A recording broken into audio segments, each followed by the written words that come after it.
The sky was heavy and gray, the clouds thick like a woolen blanket, blocking out even the faintest sliver of sunlight.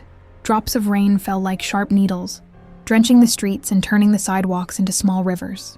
A storm had come suddenly, faster than anyone expected, and with it came the cold that settled deep into the bones.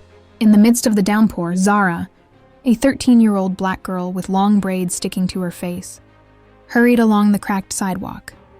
Her school bag, old and patched up from last year, bounced against her back, water soaking the notebooks inside.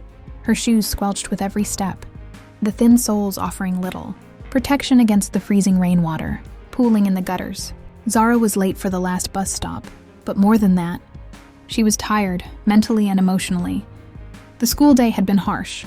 Her classmates had whispered and laughed behind her back, mocking her worn-out clothes, her torn backpack, and her thin shoes. Teachers had given instructions she barely understood, scribbling notes she could barely keep up with. Every day felt like a battle, but today felt worse. Today, her classmates had gone too far, calling her names that cut deeper than the cold rain. And now, alone, trudging down the street with no one to talk to, the world seemed gray and endless. She wanted only one thing: to get home, to be safe, to be dry. The rain fell harder, and Zara quickened her pace, but her soaked jacket weighed her down. Her hands, tucked deep in her pockets, trembled with the cold. Her braids clung to her face, and she wiped them away with a sleeve, only to have them stick again. Her stomach growled. She hadn't eaten lunch because she was running late, and every step seemed heavier than the last. As she rounded the corner, the streetlights flickered, struggling against the thick storm clouds. The street was empty. The only sound, the patter of rain against the pavement and the occasional splash as a car drove past. Zara's eyes stung from both rain and tears. Her vision blurred as sobs escaped her lips, mingling with the sound of the storm. She stopped under a broken street lamp, drenched from head to toe, and leaned against the cold metal pole. She wanted to cry, and so she did. Her shoulders shook violently as silent tears slid down her cheeks. Every humiliation, every insult from school, every hardship she faced at home, all of it poured out at once. Minutes passed. She didn't notice the puddles forming around her feet, the way her shoes squelched deeper into the water. She didn't notice the lonely street around her. All she could feel was the storm inside and the storm outside. Then she heard the sound of an engine, soft at first, then growing louder. A sleek black car rolled down the street, its headlights cutting through the rain like twin searchlights. It slowed as it approached her, and she instinctively stepped back. Her heart raced. She wanted to scream, to run, but the car stopped beside her, and the window rolled down. A man's voice, calm but deep, spoke. "Are you all right, young lady?" Zara froze. The rain dripped down the window onto his hand. His face was partly hidden under the brim of a hat, but there was no malice in his eyes, only concern.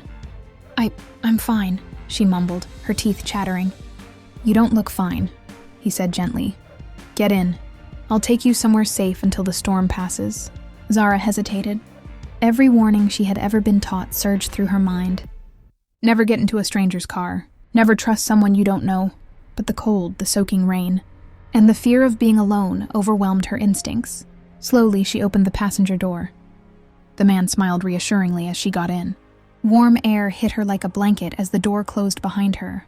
She sat stiffly, hugging her wet jacket to herself. The car smelled faintly of leather and citrus air freshener.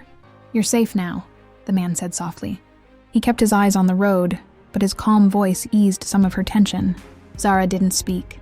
She just watched the rain pour down the window, tracing patterns as her mind raced.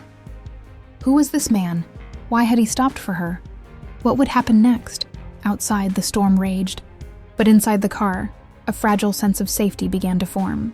For the first time in hours, maybe days, Zara allowed herself to breathe. The man glanced at her again. "I know things can feel overwhelming, but you're stronger than you think. Hold on to that." Zara's lips quivered.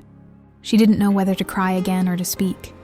She just nodded silently, feeling the warmth of the car seep into her frozen body and the first small flicker of hope take root.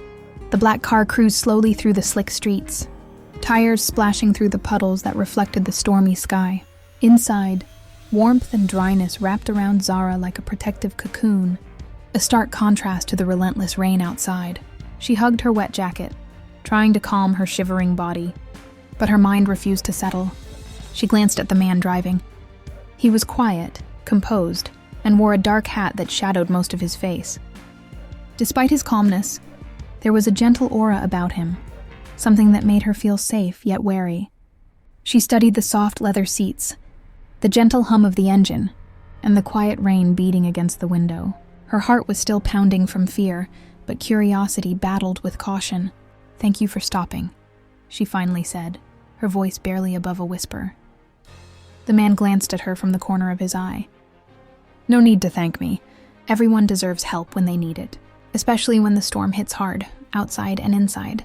Zara tilted her head, unsure what he meant. He smiled faintly, but his eyes remained serious. "Storm inside?" she asked hesitantly. "Yeah," he said. "We all face storms. Some are easy to see, like this rain. Others are inside us, the ones no one notices until it's almost too late." Her stomach twisted as she thought about the day she'd had, the insults, the loneliness, the cold walk home. She swallowed hard. I guess my storm is today," she admitted. The man nodded slowly. "It's okay. Storms aren't bad. They teach us who we really are, and they show us who cares enough to help." Zara stared at him, unsure whether to trust his words. They drove past the familiar streets of her neighborhood, shops shuttered against the rain, neighbors huddled indoors, and the occasional street lamp casting golden reflections on the puddles. "I didn't know what else to do," she said softly, breaking the silence. I was just crying. I didn't mean to bother anyone." "You weren't bothering anyone," he replied gently. "Crying is a way to release. It's strength, not weakness. I've seen many people hide it, and it only makes the storm grow worse." Zara's fingers clutched her jacket tighter. "But how do I know you're not, dangerous?" she asked, voice trembling. He smiled faintly, almost sadly. "You don't. That's part of life. You take risks, and sometimes those risks lead you to safety instead of danger. I promise, I mean no harm." She hesitated, then relaxed slightly. There was a calm honesty in his tone she hadn't felt from anyone in days. Her breath slowed, and for the first time since the storm began, she felt a flicker of hope. The man guided the car to a small covered pavilion near a local park. "We can wait here until the rain dies down," he said. The gentle patter of raindrops on the roof created a rhythm that almost felt soothing. Zara stepped out carefully, her soaked shoes slipping slightly on the wet pavement. She stood under the pavilion as he handed her a dry blanket from the back seat. The warmth embraced her immediately, and she wrapped it around her shoulders. "You know," he said softly, "sometimes people forget that kindness exists. They assume everyone is selfish or cruel, but it's not true. There are still people willing to stop, listen, and help, even strangers." Tears welled in her eyes again, but this time they weren't only from the cold or the rain. They were a mixture of relief, gratitude, and disbelief. I've never had anyone just care like this," she whispered. The man nodded. "It's a rare gift to be seen, truly seen. Most people rush by or look away, but you deserve to be seen tonight." They sat in silence for a while, the storm outside continuing to rage. Zara slowly started to speak about her school, her friends, and the teasing she endured. She told him how lonely she sometimes felt, how heavy the world could seem. He listened without interruption, occasionally nodding or offering small words of encouragement. "You're stronger than you think," he finally said. "And the world will notice your strength someday. Maybe not today, maybe not tomorrow, but it will." Zara's heart fluttered. Could someone she'd never met believe in her so deeply?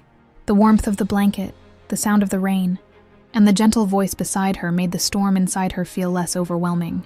The black car sat silently nearby, engine idling, as if waiting for her to be ready.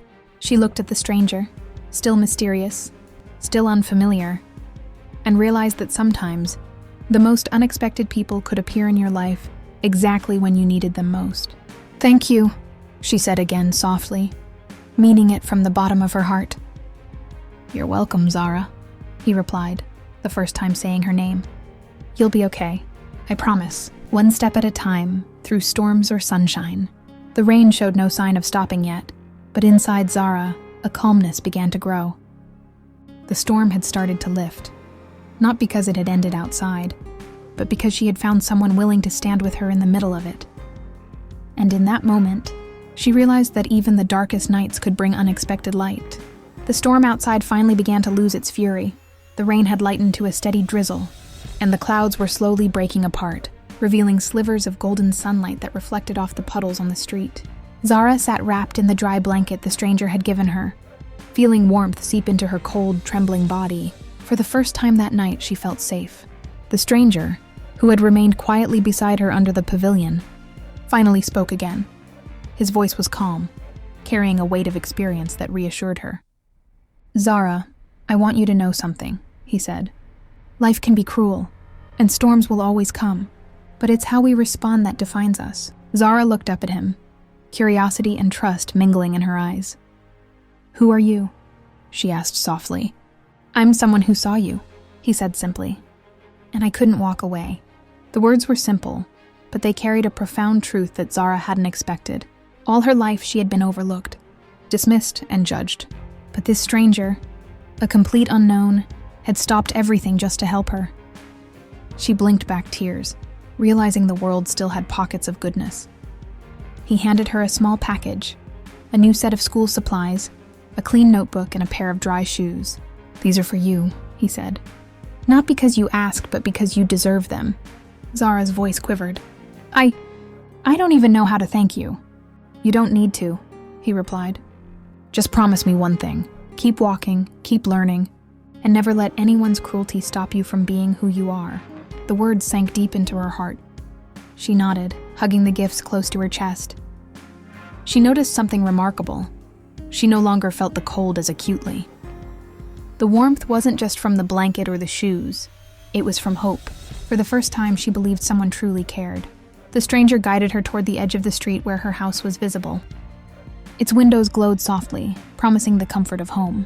Zara's mother had been anxiously watching from the porch, wringing her hands as the storm raged. When she saw her daughter approaching with the stranger, relief and disbelief washed over her face. "Mom!" Zara called, running the last few steps. She held out the gifts. He helped me." Her mother looked from the stranger to her daughter, then back again. You stayed safe?" she asked, voice trembling. "Yes, Mom," Zara said, her lips curling into a shy but genuine smile. "I'm okay." The stranger turned to leave, but Zara grabbed his hand lightly. "Wait, will I see you again?" He smiled. "Maybe. But remember, Zara, the courage and strength you carry are yours. You don't need me to walk your path. You already have everything you need." With that, he climbed into his black car and drove away, disappearing into the streets that were now glistening under the soft morning sun. Zara ran inside, holding her mother tightly. The warmth of home, the safety of family, and the kindness of a stranger had combined into a profound lesson that, even in the darkest storms, light can appear when least expected. Over the next few weeks, life began to change. The small acts of generosity inspired by the stranger rippled through her neighborhood. Local community members heard about her story and reached out, offering support, dry clothes, school supplies, and mentorship. Zara's confidence began to grow. She walked to school with her head held higher, her strides firmer, and a new spark in her eyes. Her classmates noticed. Some who had mocked her began to apologize, while others simply observed quietly, sensing the change in her aura. The girl who once felt invisible now carried herself with the quiet strength of someone who had endured a storm and emerged resilient. One afternoon, Zara returned to the pavilion where the black car had stopped beside her. During the storm, she didn't expect to see the stranger again, but she wanted to leave a note of thanks. A simple, "I will remember your kindness." She left it tucked beneath a stone at the edge of the pavilion, a small token of gratitude. Years later, Zara would reflect on that night as the turning point of her life. The storm, the fear, and the kindness of a stranger had taught her something invaluable. That life would challenge her, but courage, hope, and faith in humanity could guide her through any darkness. From that day on, Zara walked through the rain with her head held high. She carried her sketchbook, her dreams, and the memory of a stranger's selfless act with her always. No storm, no insult, no hardship could ever take that away. And whenever the rain fell heavily, she would smile quietly, remembering that sometimes the most unexpected light shines brightest in the darkest moments. No. End of story. Black girl left. Crying in the rain, a stranger in a black car stops beside her.